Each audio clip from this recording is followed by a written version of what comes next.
창세기 28장 1절부터 우리가 공부를 하겠습니다. 이삭이 야곱을 불러 그에게 축복하고 또 부탁하여 가로되 너는 가나안 사람의 딸들 중에서 아내를 취하지 말고 일어나 밧단 아람으로 가서 너희 외조부 브두엘 집에 이르러 거기서 너희 외삼촌 라반의 딸 중에서 아내를 취하라. 바로 이삭이 이렇게 말하는 것은 리브가가 모르다 이삭에게 뒤에 시켜서 그렇게 한 말인 것입니다. 왜냐하면 야곱이 어머니와 짜서 에서로 가장해서 에서의 옷을 입고 에서처럼 양털로 손과 목에 장치를 하고 이삭이 눈이 어두운 기와로 가서 별미를 대접하고 장자 에서가 받을 축복을 야곱이 다 받아버리고 말았었습니다. 그래서 에서가 분이 가득해서 아버지가 세상 떠난 날에는 동생 야곱을 죽여버리겠다고 그렇게 말한 것을 어머니가 듣고 너무 어머니가 놀래가지고 야곱을 불러서 외아저씨 집으로 형의 분노가 끝일 때까지 도망을 쳐서 있으라. 그러나 그 아들을 외아저씨 집에 보낼 변명이 있어야 됩니다. 무조건 하고 외아저씨 집으로 가라고 하면은 그 남편 이삭이 왜 아들을 외아저씨 집으로 보냈냐 반대할 수도 있고 또 그 형이 눈치채가지고서 미리 손을 쓸 수도 있기 때문에 어머니가 꾀를 냈습니다. 이게 뭐냐면 너희 형 에서는 이 가나안 여자하고 결혼을 했다. 그래서 나는 이방 여자하고 결혼을 했기 때문에 내 한시도 내 마음에 편하지 못하고 마음이 괴롭다. 또다시 너조차 이방 여자하고 결혼을 한다면 나는 살 재미가 없다. 내 생명에 아무런 기쁨이 없을 것이다. 그러므로 너는 반드시 내 친정에 가서 내 오라버니 딸들을 데려다가 결혼을 해야 된다. 그렇게 그 아들에게 부탁도 하고 또 남편 이삭이 가서 부탁을 했으면 당신이 이게 당신 뜻이라고 그렇게 명령을 내리시오. 내 뜻이라고 하면은 또 형이 에서가 어떻게 나올지 모르니까 당신 뜻이라고 그렇게 부탁을 하세요. 이 가나안 여자하고 결혼하면 안 된다고 말하고 고향 땅에 가서 그 조부 아브라함의 형제인 부두엘의 집 외삼촌 라반의 딸 중에서 아내를 취하라고 당신이 명령하세요. 그렇게 부인이 이삭에게 부탁을 했습니다. 아무래도 이삭이 가정의 머리요 제사장이기 때문에 아버지가 명령을 하면은 에서도 잠잠하고 또 야곱도 당당하게 그 명령에 순종해서 떠나갈 수가 있는 것입니다. 그러므로 어느 가정도 꼭 이렇게 돼야 되는 것입니다. 왜냐하면 어머니가 앞서서 자녀들에게 모든 일을 다 명령을 해버리면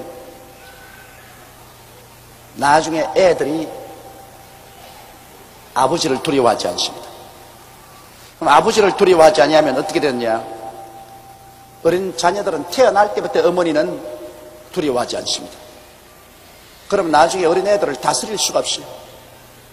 애들 머리가 커지면 어머니는 하나도 안 두려워합니다. 어머니는 무섭지가 않아요. 만만해요. 손에 잡고 흔들 수 있어요. 아버지는 그렇지 않습니다. 그러므로 어머니가 무슨 일을 하고 싶을 때는 꼭 아버지에게 부탁해 가지고서 아버지가 하는 형식으로 그렇게 말을 해야 돼요. 내 나이 지금 50이 넘고 우리 아버지 어머님이 다 70이 넘으셨지만은 어머니는 하나도 겁이 안 나요. 어머니는 성을 내도 겁을 안 나고 웃어도 겁을 안 나고 어머니는 아주 만만해요. 만만해요. 그러나 이 나이에 내가 아버님하고 같이 늙어가면서 아버지는 만만치 않아요. 아버지는 겁이 나요. 또 존경이 가요.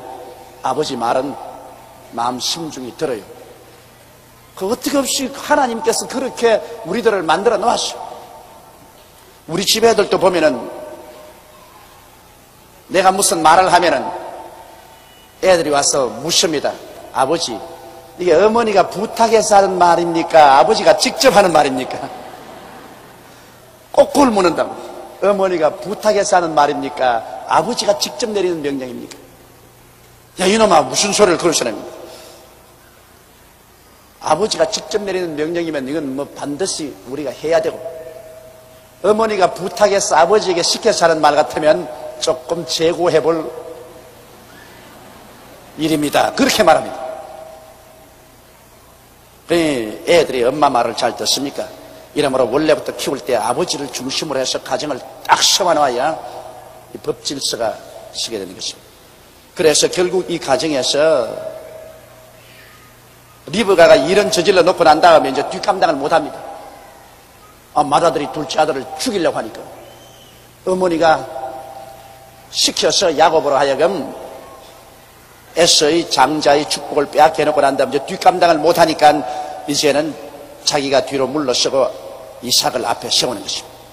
그래서 이삭은 리브가의 말을 듣고 야곱을 불러서 그에게 이제 축복하고 부탁해서 꼭 그 부인이 시키는 시나리오대로 이제 말을 합니다.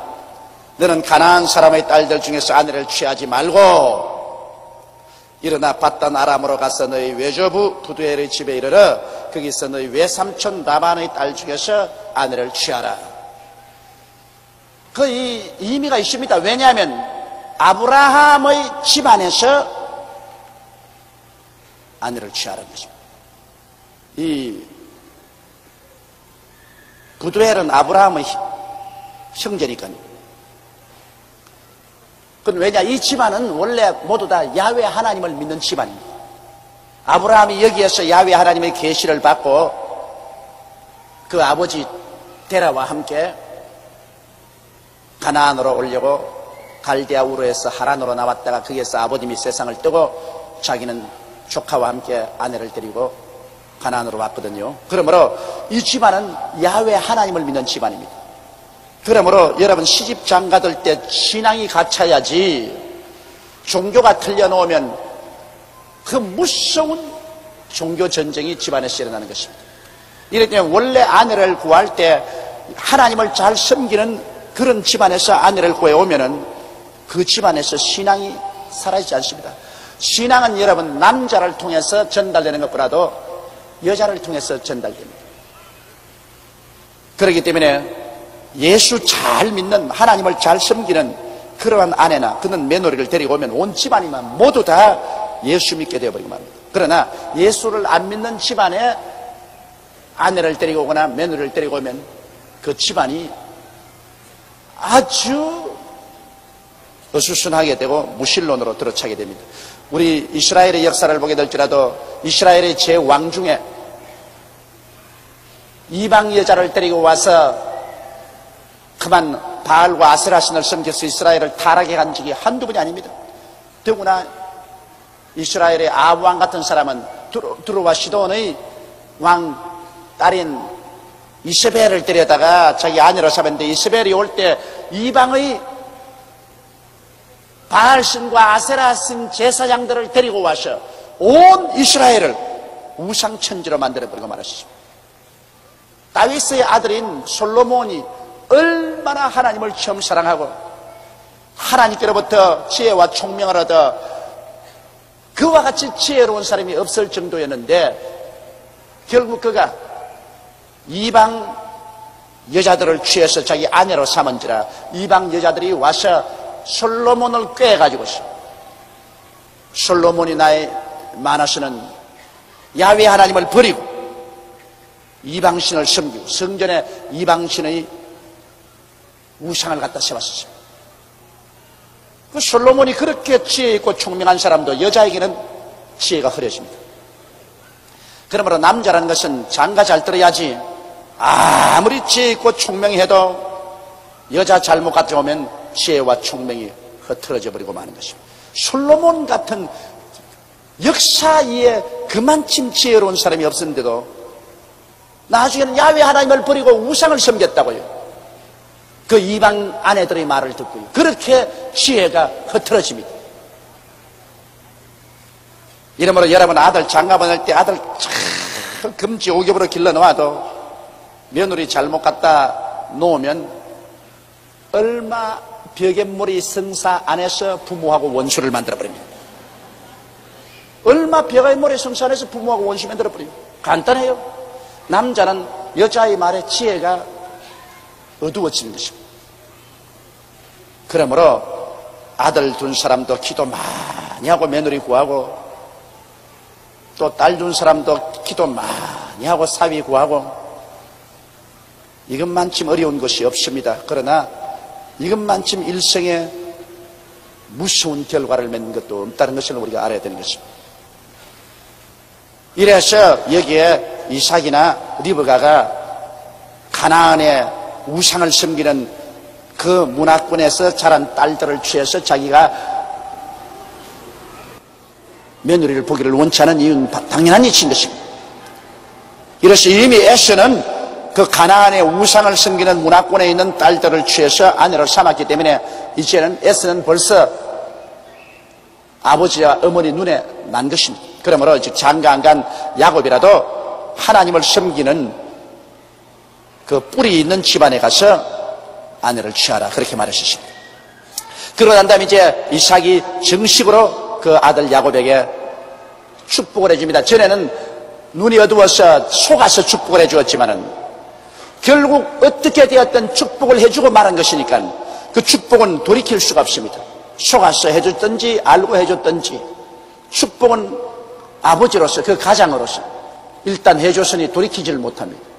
이것을 이제는 공식화해서 이제 알고서 다시 아들을 보내면서 축복을 해주는 것입니다. 전능하신 하나님이 내게 복을 주어 너로 생육하고 번성케 하사 너로 여러 족속을 이루게 하시고, 보십시오. 하나님께서 복을 주시면 생육하고 번성케 됩니다. 자손들도 다 잘 되고, 그리고 모든 일에 번성케 되는 것입니다. 그래서 너로 여러 족속을 이루게 하라, 그렇게 말했습니다. 여러분, 하나님께서는 우리의 복의 근원이기 때문에 우리가 하나님의 복을 받으면 선하고 하나님께 화를 받으면 망합니다. 그것은 개인도 그렇고 민족도 그렇습니다. 하나님께 복을 받지 아니하면 인간의 수단과 방법으로 아무리 이 세상에 복을 끌어모아 놓아도 그것이 복이 되지 못하고 그것이 저주가 됩니다. 예를 들어 말하면 여러분, 일본 같은 나라 보십시오. 일본은 우상천지의 나라입니다. 하나님을 믿지 않습니다. 그러나 개미처럼 일해가지고서 물질적으로는 오늘날 세계에서 가장 큰 부자가 되었지만은 일본의 그 가장 큰 부자가 된 그 재물이 오히려 그들에게는 큰 저주가 되었습니다. 그건 왜냐? 그 재물 때문에 절대로 하나님을 안 믿으려고 합니다. 그 세상에 재물이 많기 때문에 그 재물에 의지하고 하늘과 땅을 지으신 야훼 하나님을 의지하지 않냐고, 예수 그리스도의 복음의 계시를 일본은 받지 않습니다. 일본에 가서 문을 두들겨서 예수 믿게 하는 것이 얼마나 힘든지 모릅니다. 그것은 재물이 화가 되어가지고서 약대가 바늘기로 들어가는 것보다 더 힘들게 일본 민족이 구원받는 것은 그처럼 어렵게 됐습니다. 예수께서 부자가 천국에 들어가는 것은 약대가 바늘기로 들어가는 것보다 힘들다고 했는데, 예수 믿기 전에 인간의 힘으로 부자가 되어 놓으면 그것이 저주가 되어가지고서 천국에 못 들어갑니다. 그러나 우리 한국같이 얻어맞고 깨어지고 박살이 났다가 하나님을 믿고 주님 안에 나와가지고서 하나님으로부터 축복을 받으면 이것은 축복도 받고 천당도 가는 것입니다. 할렐루야. 이게 얼마나 좋습니까? 영혼이 잘 되고, 그 다음 범사도 잘 되고 강건해야지. 영혼이 못된 데다가 범사가 잘 되고 강건하면 그는 박살이 나는 것입니다. 왜냐하면 이 세상의 부귀와 영화라는 것은 여러분 잠시 있다 사라지는 안개입니다. 그 얼마 가는 줄 압니까?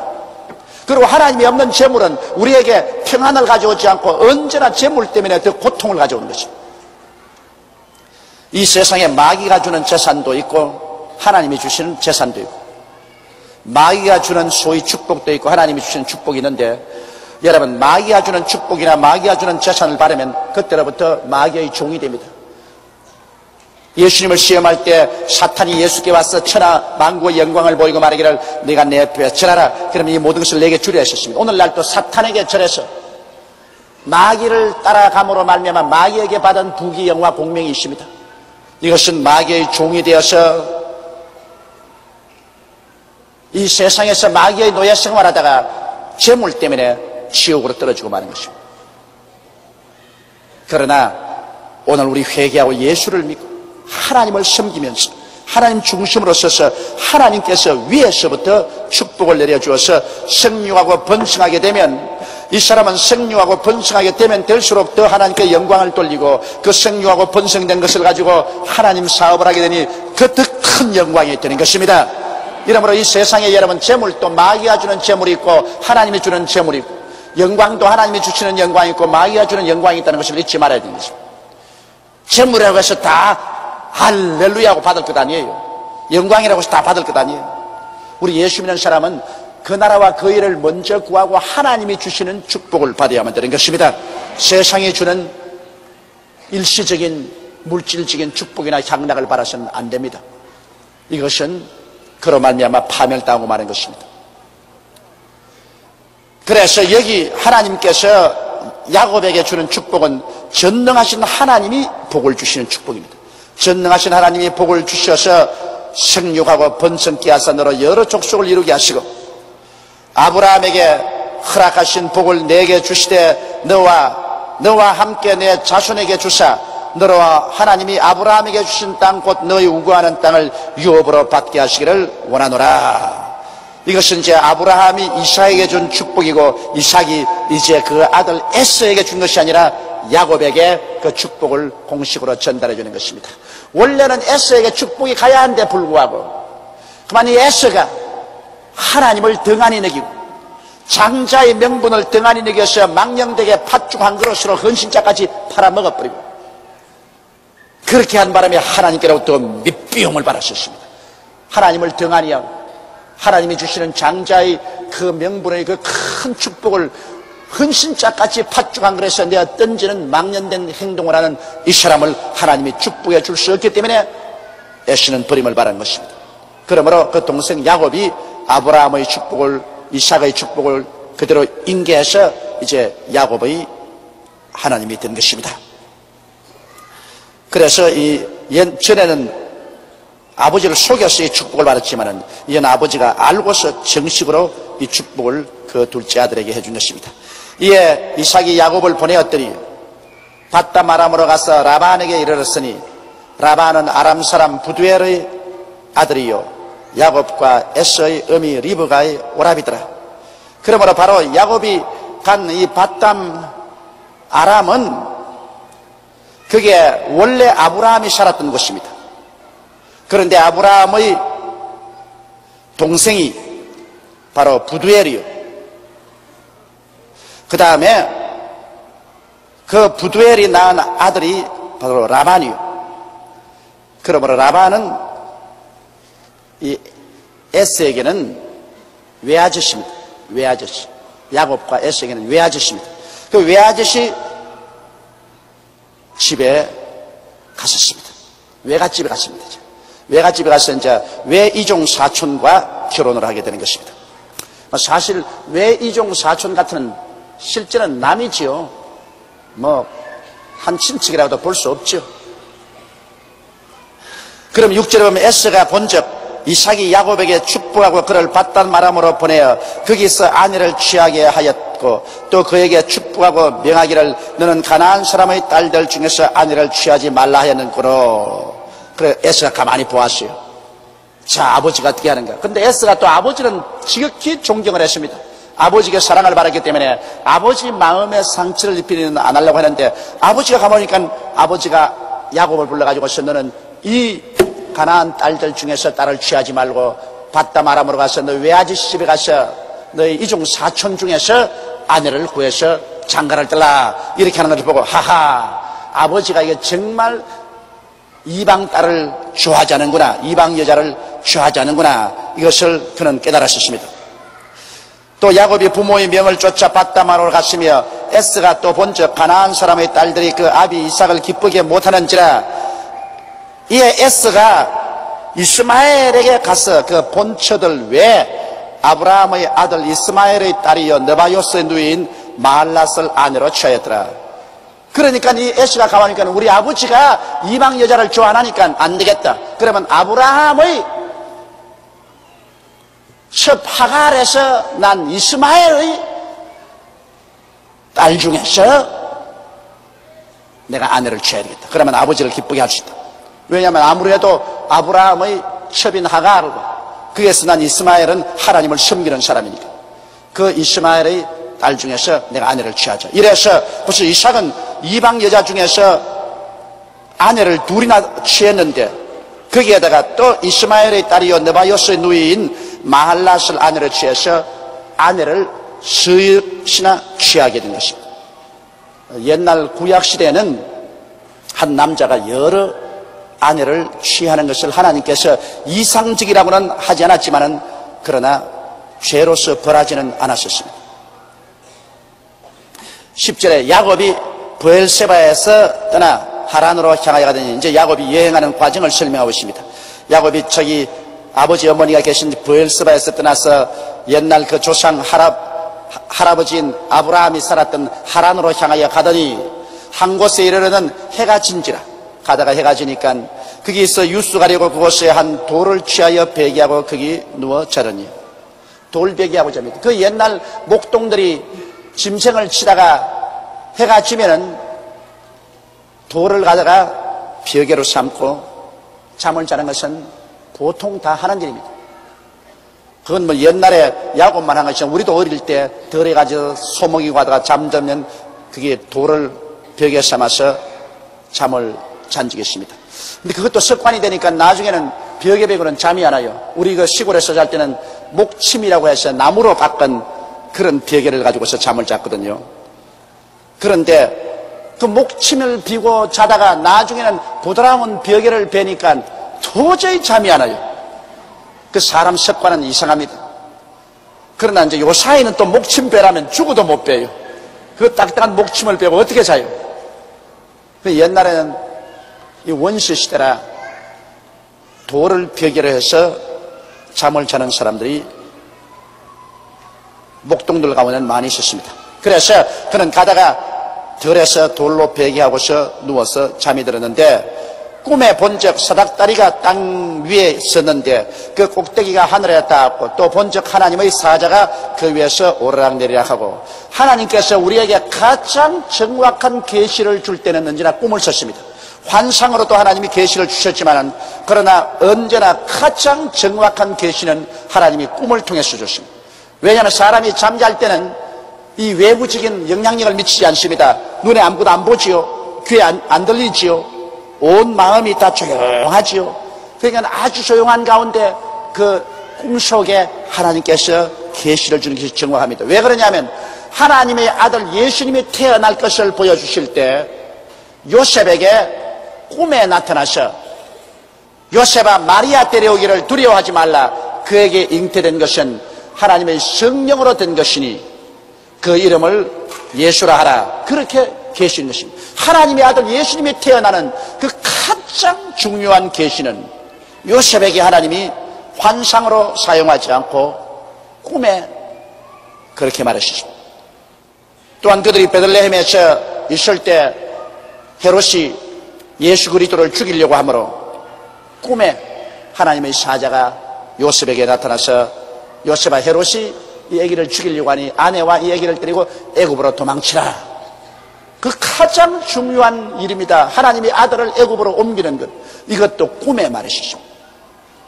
그러므로 이 꿈은 하나님께서 우리에게 굉장히 중요한 계시를 주실 때 꿈을 사용하는데 뭐 오늘날도 여러분께서 성령으로 말미암아 꿈 많이 꾸겠죠. 그러나 여러분께서 오늘날은 꿈을 꾸거든 그 꿈을 상당히 성경과 비추어 봐야 되는 것입니다. 꿈꾸는 것마다 다 계시라고 생각하면 큰일 납니다. 왜냐하면 저녁에 밥을 많이 먹고 배가 불러가지고서 씩씩하고 자면 희한한 꿈 다 꾸어요 그냥.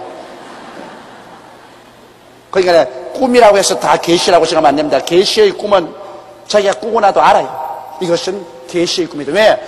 계시의 꿈은 그의 꿈에 예수님이 친히 나타나시든지 안 그러면 하나님의 천사가 나타나든지 그렇지 않으면 성령이 주의 종의 몸을 입고서 나타나는 것입니다.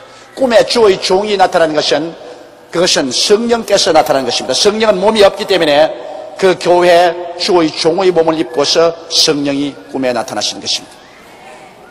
꿈으로 계시를 받는 사람 많아요. 나는 이 말만 하면 마음이 섭섭해요. 왜냐? 하나님은 제게 꿈으로 계시를 안 주십니다.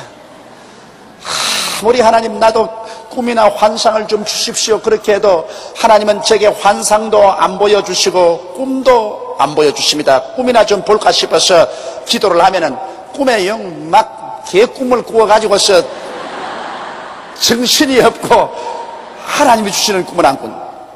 저는 제가 하나님께 계시받은 것은 성경 말씀 읽다가 성경이 마음속에 크게 깨달아져서 내게 계시를 주시고 그 이외에는 마음에 뜨거운 소원이 일어나고 소원이 막 불타게 일어나서 하나님이 이 길로 가라 이 길로 가라 계시를 주시고 혹은 마음에 갑자기 확신이 들어와서 이것은 이렇게 된다는 확신이 오고 깨달음이 오고 환경을 통해서 이런 데를 주시지.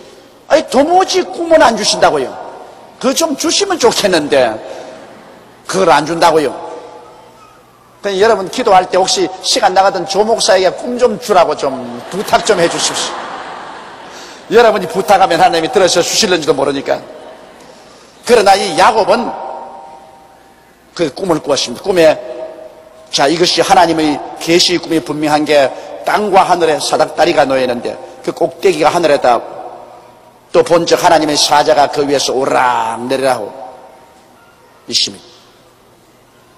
이것은 굉장히 의미심장한 일인 것입니다. 그것은 왜냐하면 하나님 아버지께서 그 사자를 통해서 끊임없이 야곱을 어느 곳에 있으나 돌봐주고 인도해주고 있다는 그 의미인 것입니다. 이것은 또 무엇을 의미하냐면 이 사닥다리는 여러분 하나님이 뭐 사닥다리가 필요해가지고 하늘에서 사닥다리 넣고 올라갔다 내려갔다는 것은 아닙니다. 이것은 하늘과 땅 사이에 이 사닥다리의 연결체가 있는데 그분이 누구냐? 바로 우리 주 예수 그리스도라는 것입니다. 사람이 만든 사닥다리는 여러분 하늘까지 닿지 못합니다. 불교라는 종교도 유교라는 종교도 마오메라는 종교도 여러 가지 종교가 있지만은 그 종교는 사람들이 만든 사닥다리가 되어서 하늘에까지 닿지를 못합니다. 열심히 사닥다리를 만들어 봐도 하늘에 못 닿아요. 사람이 밑에서 만들어 올리는 사닥다리는 하늘에 못 닿지만은 하늘에서 내려온 사닥다리는 땅에 닿는 것입니다. 그러므로 하나님께서 이 땅에 보낸 사닥다리가 누구냐? 예수 그리스도인 것입니다. 할렐루야. 그렇기 때문에 예수님은 땅에서 나신 분이 아니고 하늘에서 나신 분이신 것입니다. 땅에서 난 사람이 만드는 어떠한 사닥다리도 하늘에 못 닿지만은 하늘에서 오신 분이 가지고 온 사닥다리는 땅에 닿는 것입니다. 그렇기 때문에 예수님은 내가 곧 길이요 진리요 생명이니 나로 말미암지 않고는 아버지께로 올 자가 없나니라고 말씀한 것입니다.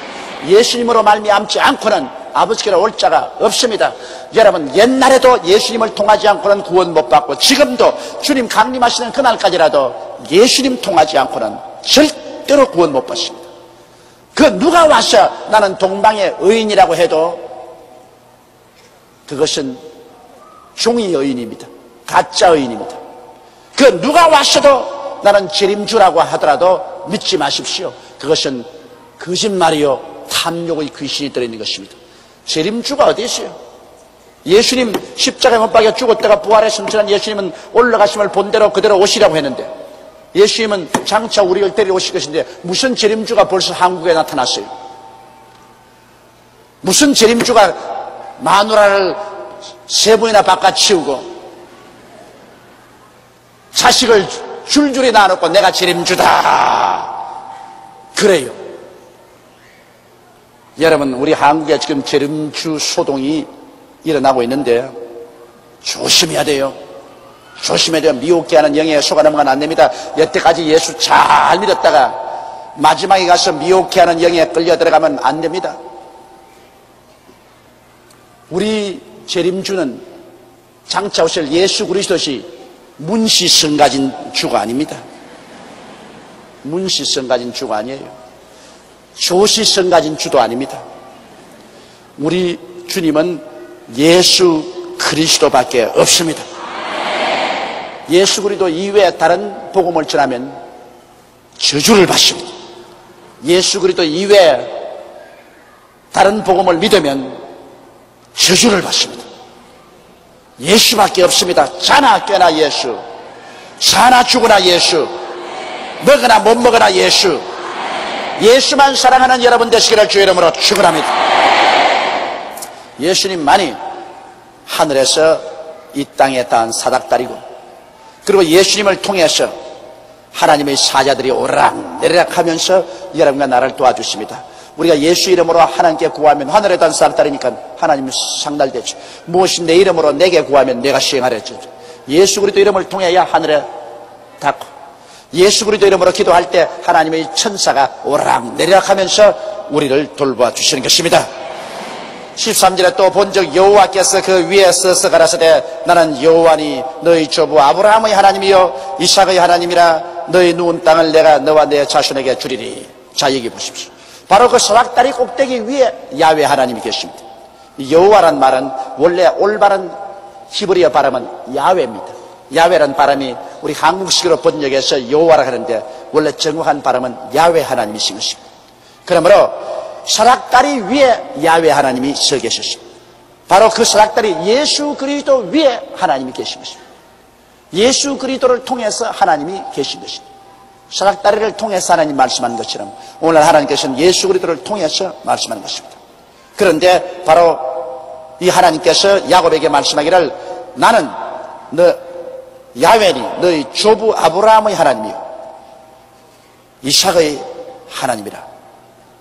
너희 누운 땅을 내가 너의 자신에게 주리라. 이것은 하나님이 아브라함에게 약속하신 것이요 이삭에게 약속한 것인데 이제는 야곱에게 또 약속하는 것입니다. 네가 누워 자는 그 땅을 너와 내 자손에게 드리라. 팔레스타인 전 땅을 너와 내 자손에게 주리라. 하나님이 다시 한번 그 약속을 확정하는 것입니다. 이미 주신 약속을 하나님이 다시 확정해 주시는 것입니다. 내 자손이 땅의 티끌같이 되어서 동서남북에 편만할지며 땅의 모든 족속이 너와 내 자손을 인하여 복을 얻으리라. 그래서 바로 유대민족들이 팔레스타인의 티끌같이 되어서 동서남북에 편만할지 땅의 모든 족속이 너와 내 자손을 인하여 복을 얻을 것이라 했었습니다. 하나님 뭐라 했습니까? 아브라함을 보고 내게 축복하는 자는 복을 치고 너를 저주하는 자는 저주하라 했었습니다. 그러므로 오늘날도 여러분 유대민족을 축복하면 우리가 축복을 받고 유대민족을 우리가 저주하면 저주받습니다. 그것은 왜냐? 유대민족은 어떻게 되었든 아브라함의 육의 선밀입니다. 여러분과 나는 영의 선밀입니다. 그러므로 우리는 영적인 유대인이라고 해도 과언이 아닙니다. 이러므로 오늘날 예수 교인들도 꼭 한 가지입니다. 예수 교인들을 축복하면 함께 축복을 받고 예수 교인들을 저주하면 저주를 받습니다. 사울이 다메섹에 예수 교인 잡으러 갈 때 그가 갑자기 대낮보다 더 밝은 빛이 비치면서 하늘에서 들리는 소리를 들었습니다. 사울아 사울아 어찌하여 너가 나를 핍박하느냐. 위시니까 나는 너가 핍박하는 예수라. 사울은 예수 그리스도를 직접 핍박 안 했습니다. 교회를 핍박하고 교인을 핍박했지만 결국에는 주님께서는 교회를 핍박하고 교인을 핍박하는 것은 나를 핍박하는 것이다. 그렇게 말씀하셨습니다. 그러므로 예수 교인을 저주하는 것은 예수님을 저주하는 것이고 교인을 축복하는 것은 예수님을 축복하는 것입니다. 이렇기 때문에 여러분 예수 교인들을 저주하면 망합니다. 예수 교인들을 축복하면 흥합니다. 그러므로 역사상으로 봐서 기독교를 핍박한 나라치고 안 망한 나라가 없습니다. 독일 히틀러도 교회를 회파하고 기독교 목사들을 죽이고 감옥에 넣고 했다가 망했죠. 일본 제국주의도 우리 한국에 건너와서 우리 교회를 문 닫고 가미다나를 교회에다 걸어놓고 목사 장로 신자들을 신사 참배한다고 가두어서 죽이고 결국 망했었습니다. 여러분 이북 김일성이나 김정일이가 망할 것은 아주 눈에 훤합니다. 왜? 그들이 이북에 있는 교회를 회파하고 문을 닫고 수많은 성도들을 죽이고 유배시키고 하나님의 나라에 대적을 했습니다. 이러므로 그들은 그 대가로서 망하게 되어 있습니다. 지금 뭐라고 말해도 순천자는 흥하고 역천자는 망한다 했는데 하늘의 복을 받아야 살지 하늘을 대적하면 망합니다. 그러므로 우리 대한민국에 소망이 있는 것은 그래도 대한민국은 우여곡절을 겪어가며 많은 정변이 일어나면서도 우리는 복음을 전가할 자유가 있어서 자유의 하늘 아래 자유의 땅에서 부지런히 그동안에 예수를 전도할 수 있었고 또 자유롭게 우리 교회를 세워서 주님께 예배드릴 수 있었고 이 민족 4천만 가운데 여러분 1천만이 예수를 믿는데 1천만이 예수를 믿는다면 그 예수 믿는 영향력은 여러분 어느 정도까지 미치느냐? 한 3천만에 미치는 것입니다. 왜? 한 가족에 한 사람이 예수 믿으면 그 가족이 다른 사람이 예수 안 믿어도 그 영향력은 다 미칩니다. 부인이 예수를 믿으면 그 영향이 남편에게도 미치고 자식들에게 미쳐요. 남편과 자식들이 예수 안 믿어도 딱 기독교 핏방한 데 들어가면 기독교 편듭니다. 왜? 우리 어머니가 믿었으니까. 무슨 잔소리냐? 기독교 영향력에 들어갑니다. 그게 희한하다고요. 자기들은 예수 믿으라면 반대하면서도 누가 예수 욕하면 입에 거품을 물고 변명하고 달립니다. 그건 왜냐? 내 마누라가 믿으니까. 우리 어머니가 믿었는데 무슨 네가 잔소리냐? 그러므로 우리 민족에 지금 30%가 크리스찬이라 그러지만 그 영향력은 50%에 이르고 있습니다. 이렇게 하나님께서 우리나라에 기독교를 왕성하게 해주시고 또 우리나라가 예수 그리스도를 인정하고 기독교를 왕성히 한 거로 이 나라가 복을 받게 되어 있는 것입니다. 네, 교회를 축복하고 교인들이 자유롭게 해주는 것은 예수를 축복하는 것이기 때문에 하나님이 이 나라 왕성하지 않으십니까? 그렇기 때문에 나는 우리가 이북하고 대결에 있지만은 이북이 아무리 우리를 죽이려고 해도 계란 가지고 바위 치는 것이다. 계란 가지고 바위 치는 것이다. 왜? 하나님이 우리 편에 계시는데 어떻게 해서 쳐서 하나님을 멸할 수가 있어요? 그러므로 김정일이 김일성이 괜히 헛단 수작만 하고 있는 것입니다. 자꾸 우리나라 치려면 김일성이 목에 혹만 자꾸 커졌지. 뭐 별 도리 없습니다. 그런 점에서 우리 민족이 열심히 전도하고 예수를 잘 믿는 것이 우리 민족의 거대한 소망이 되는 것입니다. 이러므로 여러분 우리 국가적으로도 그렇습니다. 대외 외교 활동에서 이스라엘을 무시해서 안 됩니다. 우리나라가 중동에 기름 좀 얻어먹겠다고 이스라엘과 국교를 끊었습니다. 그때 내가 국교 끊지 말라고 박정희 대통령이 정권에 있을 때 그렇게 직접 간접으로 호소했습니다. 성경 말씀에 아브라함의 자손을 축복하면 축복을 받고 아브라함의 자손을 저주하면 저주받는다 그랬는데 미국은 이스라엘 백성 500만 명을 데려다가 잘 보호해주니 미국이 그렇게 축복을 받지 않느냐. 이러므로 유대민족하고 이스라엘하고 국교를 끊지 말아야 된다. 미국도 국교 안 끊고 일본도 국교 안 끊어도 아랍하고 기름 다 타먹는데 왜 우리 앞서가지고 그렇게 하느냐. 그런데도 불구하고 우리 정부가 이스라엘하고 국교를 끊고 아랍에게 환심을 달려고 아랍하고 국교를 가지고서 그래서 장사 많이 했어요. 사우디아라비아로부터 위조해서 굉장히 나가서 건축 수주를 많이 하고 난 다음에 해서 어떻게 했습니까? 모조리 바싹 망해가지고서 천문학적인 빚을 걸머쥐고 회사들이 망해서 들어와가지고서 그 빚을 누구에게 다 덮어씌웠습니까? 우리 국민 세금에 다 덮어씌우고 말한 것입니다. 중동에 가서 무슨 돈 벌었어요? 중동에 부민했다고 야단 법석을 한 다음 중동에 들어가가지고서 여러분 밑 안 지고 들어온 회사가 몇 개 있습니까? 아예 고슴도치 오이밭에 가서 뒹구는 것처럼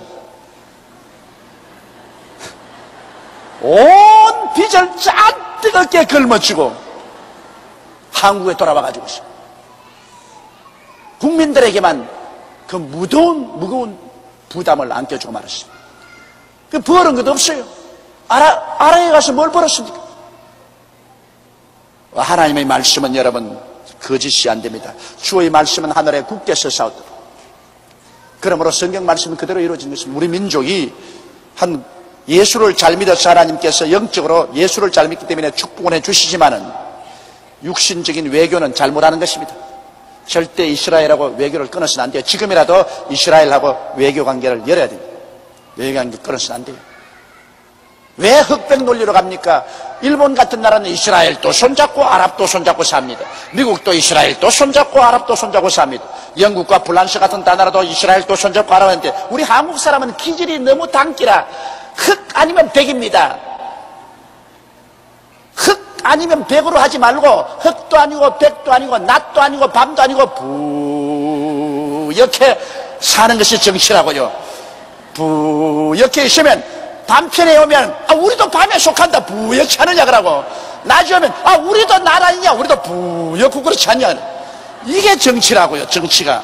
뭘 한국 사람은 밤 아니면 낮이다 그냥 이스라엘 아니면 그냥 저쪽 아랍이다. 이렇게 선을 끊는 것 정치는 그렇게 선 끊으면 안 돼요. 예수 믿는 신앙은 선을 분명히 해야 돼요.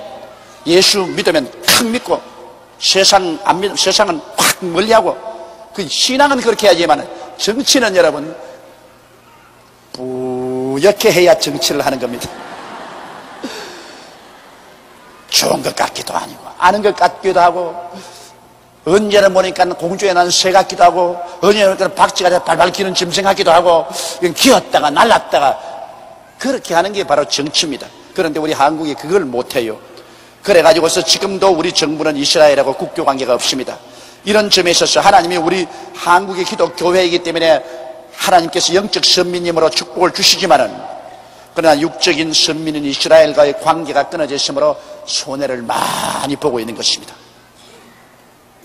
내가 대통령이 되면은 이스라엘하고 정식 국교를 누리겠는데, 내가 대통령이 될 가능성이 없기 때문에 까마득한 일입니다. 그래서 여기 보니 땅의 모든 족속이 너와 내 자손을 인하여 복을 얻으리라. 이스라엘 백성들 때문에 땅의 모든 족속이 복을 얻으리라. 물론 이스라엘에서 우리 주 예수님이 태어났기 때문에 예수님을 통해서 땅의 모든 족속이 복을 얻은 것은 그건 당연한 일입니다. 그러나 지금도 이스라엘 백성 때문에 땅에 있는 모든 족속이 복을 받는다는 하나님의 약속은 참말인 것입니다. 이스라엘을 박대하시면 안 되는 것입니다. 자, 내가 너와 함께 있어 내가 어디로 가든지 너를 지키며 너를 이끌어 이 땅으로 돌아오게 할지라. 내가 내게 허락한 것을 다 이루기까지 너를 떠나지 아니하리라 하신지라. 자, 이거 정말 참 보정수표 아닙니까? 하나님께서 어디로 가든지 너를 지키며 너를 이끌어 이 땅으로 돌아오게 해서 허락한 땅을 다 이루기까지 너를 떠나지 않겠다 했으니, 이건 야곱은 얼마나 마음이 든든하지 않습니까? 그와 똑같은 약속을 하나님이 우리에게 주셨습니다. 예수님께서 우리에게 뭐라고 했습니까? 볼지어다 내가 세상 끝날까지 항상 너와 함께 하리라. 할렐루야. 내가 너희를 고아와 같이 버려놓지 않고 너희에게로 오리라. 그날에는 내가 아버지 안에 너희가 내 안에 내가 너희 안에 있는 것을 너희가 알리라. 오늘날 야곱에게 하나님께서 하나님이 약속한 것을 이루실 때까지 떠나지 않고 같이 있겠다 하신 그 하나님이 예수 믿는 우리들에게도 세상 끝날까지 같이 계셔서 우리를 붙잡아 천당까지 데려가 주겠다고 약속하고 계신 것입니다. 이러므로 우리가 그리스도를 배반하지 않은 이상은 그리스도는 절대로 우리를 배반하지 않습니다. 하나님이 그리스도 안에서 우리를 사랑하는 그 사랑은 얼마나 강한지, 하늘에 있는 것이나 땅에 있는 것이나 세계 그 무엇이라도 그 사랑을 끊을 힘이 없습니다. 오직 우리 자체만이 하나님을 버리면 그건 우리는 버림당합니다. 그러나 우리가 예수 그리스도를 사랑하고 하나님을 버리지 않은 이상은 하나님은 절대로 우리를 버리지 않습니다. 칠전팔기 하더라도 우리를 이렇게 세우셔서 천국 백성으로 만들어주시는 것이 우리 하나님의 끝없는 사랑인 것입니다. 이 하나님의 사랑은 그 높이나 깊이를 측량할 수가 없습니다. 우리가 가히 알 수가 없습니다. 자식이 부모의 사랑을 알 수 없는 것처럼 우리가 하나님의 사랑을 지금 가히 짐작을 하지 못합니다. 그런 큰 사랑으로, 근질긴 사랑으로 우리를 붙들어 주었기 때문에 우리 같은 불추리가 그래도 매일같이 찬송도 부르고 기도도 하고 성령님 모시고 천당 가지, 안 그랬으면 벌써 박살나고 말았을 것입니다. 그러므로 하나님의 사랑에 대해서 우리가 감사해야 될 것입니다. 야곱이 잠이 깨어 가로되 여호와께서 과연 여기 계시거늘 내가 알지 못했도다. 야훼 하나님이 항상 같이 계시지. 그러나 비로소 계시를 해주니까 와이고 하나님 계신 것을 내가 이제 알았다. 우리 예수 믿기 전에도 하나님이 늘 우리와 같이 계셨는데 우리는 몰랐어. 하나님 계신 걸 몰랐죠. 그러나 우리가 회개하고 예수를 믿고 보니 아이고 천지를 지은 하나님이 계시구나, 하나님께서 항상 우리를 살피고 계시구나 하는 것을 깨닫고 우리 마음속에 경건함을 느끼게 되는 것입니다. 그래서 야곱은 잠이 깨어 가로되 야훼께서 과연 여기 계시거늘 내가 알지 못하였도다. 이에 두려워하여 가로되 두렵도다. 이곳이여 다른 것이 아니라 이는 하나님의 전이요 이는 하늘의 문이로다 하고. 여러분, 하나님을 만나면 두렵습니다. 우리가 하나님 안 만났을 때 우리가 큰 소리 하지. 우리 하나님은 지극히 지극히 큰 사랑의 하나님이시지만은 또 지극히 공의로우시고 거룩한 하나님이기 때문에 하나님 앞에 나가면 두렵습니다. 여러분, 우리 세상에 그렇잖아요. 우리 아버님 앞에 나가면은 아버님이 참 사랑스럽고 좋지만은 그런 아버지는 두렵습니다. 그거 꼭 한 가지입니다. 만군의 야훼 우리 하나님, 예수님은 꼭 어머니 같아서 십자가에 못 박여 피 흘리기까지 우리 사랑하시기는 예수님 앞에 나가는 것은 두렵지가 않고 예수님 품에 안기는 것도 두렵지 않지만은 예수 그리스도의 아버지, 우리의 아버지 하나님 앞에 나갈 때는 여러분 두렵습니다. 나도 그런 감정을 몇 번 느껴봤는데요. 하나님을 참 사랑하고 경외하지만은 어느 때 기도할 때 하나님께서 호련히 내 방에 임재하신 것을 내가 느낄 때가 있어요.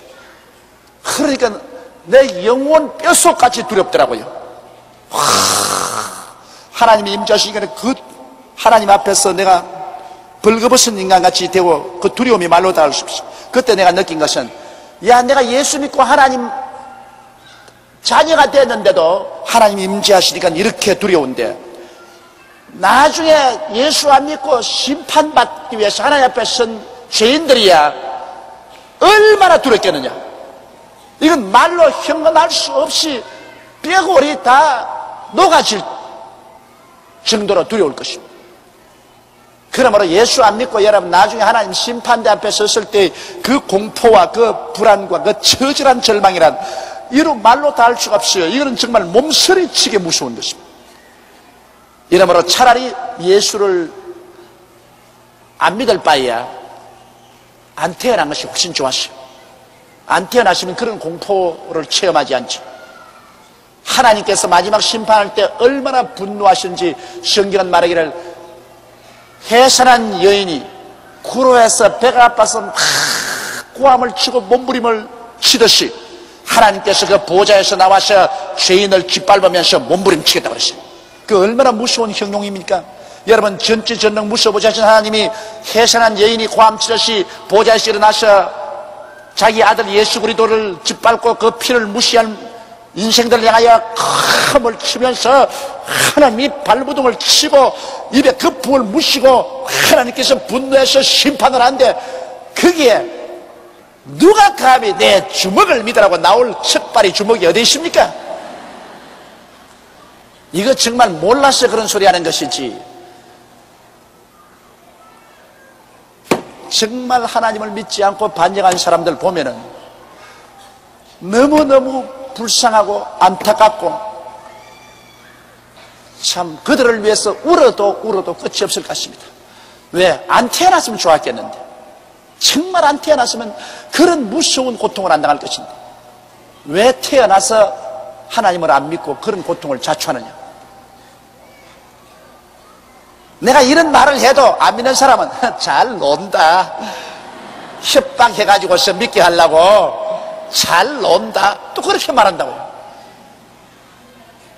그러니 여러분 그 가운데서 계시를 받고 예수를 믿게 된 것 정말 기쁘게 생각하십시오. 뭐 다른 것 바랄 것 없어. 이로써 여러분 성공한 거예요. 인생에 성공한 거예요. 이 세상에 태어나서 예수 믿은 사람, 구원받은 사람 벌써 삶으로 성공한 거예요. 왜냐하면 이 땅에서 이미 열매 맺었으니까 이제 천국에 들어가는 겁니다. 그래서 야곱은 잠에서 깨어나서 비로소, 야, 여기에 소닥다리가 하늘에 닿고 하나님이 위에 계시고 하나님의 음성이 들려오고 천사들 오라기 노래하니까 이거야말로 하늘로 직통하는 문이구나. 하늘로 통하는 문이구나.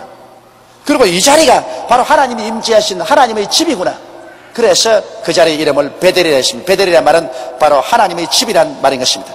야곱이 아침에 일찍 일어나 베개했던 돌을 가져 기둥으로 세우고 그 위에 기름을 붓고, 기둥으로 세웠다는 것은 증거로 삼는 것입니다. 이곳에 하나님이 계시하셨다. 그 증거로서 이 돌로 기둥을 삼고 기름을 부었다는 것은, 기름 부은 것은 거룩하게 성별한다는 뜻인 것입니다. 기름을 부어서 이것은 보통 땅과 다르다. 이것은 하나님이 계시는 곳이다. 성별했다는 것입니다. 여러분, 옛날에 하나님의 성전을 지었고 성전에서 사용하는 기명은 모두 다 기름을 부었습니다. 전부 기름 발랐어요. 그것은 왜냐하면 기름을 발라서 하나님이 사용하는 거룩한 그릇으로 성별한 것입니다. 이러므로 오늘 예수 믿는 여러분들은 한 사람도 남김없이 모두 다 성령의 기름을 받은 사람인 것입니다. 예수 믿자 말자 하나님께서 성령을 주셔서 성령의 기름을 발라서 여러분을 세상에서 분리시킨 것입니다. 하나님의 백성으로 분리시켜 놓은 것입니다. 그러므로 예수 믿지 않은 사람은 기름 바름을 받지 못한 사람이고, 예수 믿은 사람은 성령의 기름 부음을 다 받은 사람으로 여러분은 세상에서 분리된 하나님의 소유요 하나님의 백성이 되어 있는 것입니다. 그곳 이름을 베델이라 하였더라. 이 성의 본 이름은 루스더라. 베델이라는 것은 바로 하나님의 집이라는 말인 것입니다. 야곱이 서원하여 가로되, 이제 거기에서 야곱이 놀래가지고 하나님께 엎드려 기도하면서 이제 서원을 합니다. 야곱이 서원하여 가로되, 하나님이 나와 함께 계시사 내가 가는 이 길에서 나를 지키시고 먹을 양식과 입을 옷을 주사 나로 평안히 아비 집으로 돌아가게 하옵시면 야훼께서 나의 하나님이 되실 것이요 내가 기둥으로 세운 이 돌이 하나님의 전이 될 것이요 하나님께서 내게 주신 모든 것에서 10분의 1을 내가 반드시 하나님께 드리겠나이다 하였더라. 이것이 바로 야곱이 덜에서 하나님 앞에 서원한 서원인 것입니다.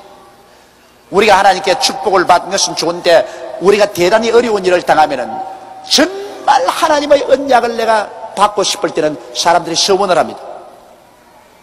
그런데 여러분, 서원을 해놓고 난 다음 그걸 안 지키는 사람이 많아요. 서원하고 안 지키면 하나님을 거짓말쟁이로 만듭니다. 그러므로 서원 안 하는 게 나아요. 그래서 사람들은 뭣도 모르고 서원합니다. 많은 처녀들이 내게 와서 그 때문에 고민을 하고 와요. 왜? 막 부흥에 가서 마음이 막 흥분대가 들떴을 때 하나님이여 시집가지 않고 일평생을 주께 맡기겠나이다 서원합니다. 세월이 흘러가니까 아이고 나 시집 가야 되겠다. 아이고 서원 괜히 했다.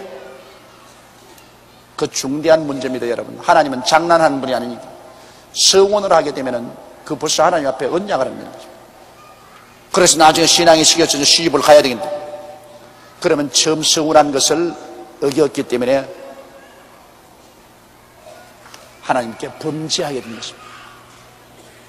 결과적으로 하나님께 매를 맞아요. 매를 맞아요. 이 서원이라는 것이 여러분 쉽게 할 것 아닙니다. 정말 신중하게 하나님 앞에서 자기가 서원해야 돼요. 신중하게 해야 돼요.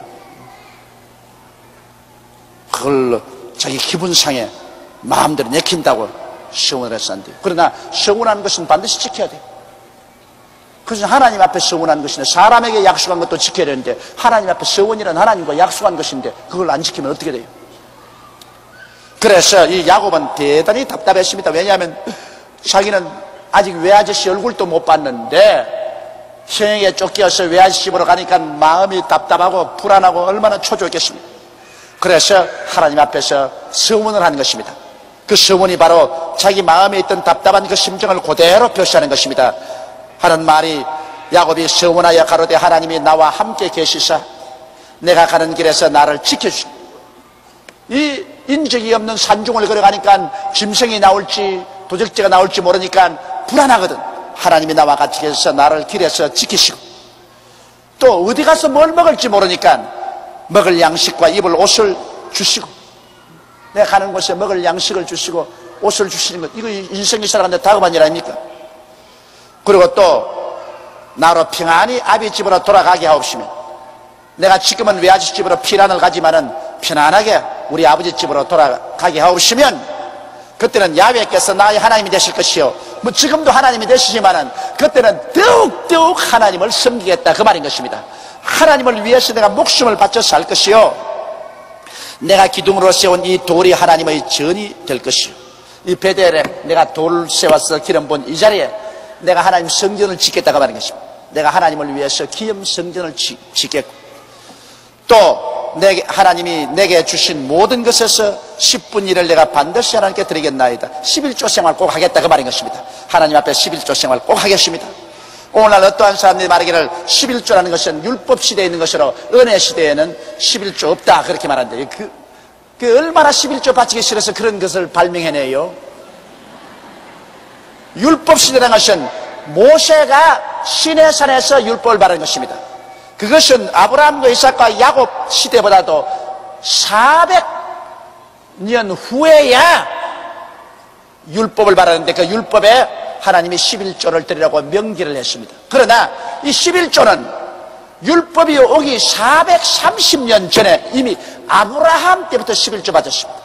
아브라함이 전쟁에 나갔다가 승리에 돌아왔었을 때 그가 전승해 온 승리품 중에 10분의 1을 멜기세덱에게 바쳤습니다. 아브라함이 11조 바치라고 얼마나 꼭 가르쳐 줬기에 이삭은 11조 바쳤던 말은 안 했지만은 이삭도 11조를 가지고 하나님께 예물로 드리고, 아마 이삭도 야곱에게 늘 교훈했을 것입니다. 너 꼭 하나님께 11조 드려야 된다. 너 꼭 받는 거 11조 드려야 된다. 그러기 때문에 아버지께 교훈을 받아가지고서 대기 답을 가니까 아버지 나 꼭 11조 드릴게요. 하나님 날 길에서 지켜주시고 먹을 양식과 옷을 주시고 편안하게 집으로 돌아오게 하시면 내 하나님 진짜 잘 믿고 이 자리에 내가 나중에 하나님 기념 성전 세우고 11조 꼭 드릴게요. 날 좀 지켜주세요.